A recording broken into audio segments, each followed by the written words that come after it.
10 minutes before 8 o'clock. Welcome back. Time to go beyond the trailer once again with our good friend Grace Randolph, who has been telling us about a movie called The Good Lie, which came out this weekend. Has a big star in it, Reese Witherspoon. But Grace, the movie itself has a real social conscious aspect to it. Tell us about it.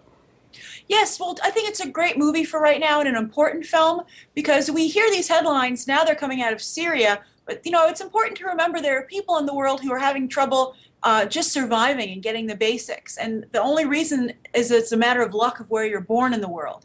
So I think this movie does a great job of humanizing that and giving you some perspective as to the situation. And you talked to just the right person about this, the screenwriter. What do you tell us about him?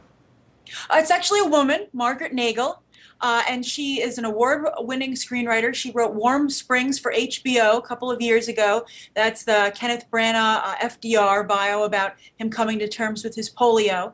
She's also a writer on Boardwalk Empire. And I got the chance to sit down with her, and she told me what really gave her the inspiration to write this film, where she got a lot of her information from. I had a part-time job. I sold purses out of the trunk of my car. And two of my suppliers were these guys from Senegal whose grandfathers came from Sudan. And they were my bag suppliers in Los Angeles, and I was watching them adjust to LA and adjust to this American way of life. And so when I heard about the movie, I was like, oh, I have to get in there and get a shot at this. Yes, hello, this is Carrie. Now, IMDb, Grace says The Good Lie is about, as she said, Sudanese refugees resettling here. But it's not L.A. where she talked about. It's in Kansas, so there's a real cultural clash underway.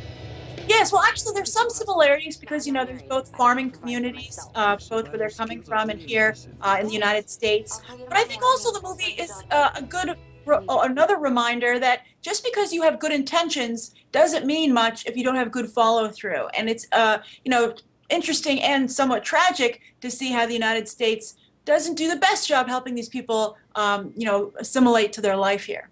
Sounds like an interesting, important topic. Thank you so much, Grace, for enlightening us about it and maybe sending a few more people out to see it. I hope so. It's worth seeing. Okay, Grace. Take care. Have a wonderful week. We'll see you soon. Yes, next weekend. Have a great week, Jim. All right. You too, Grace.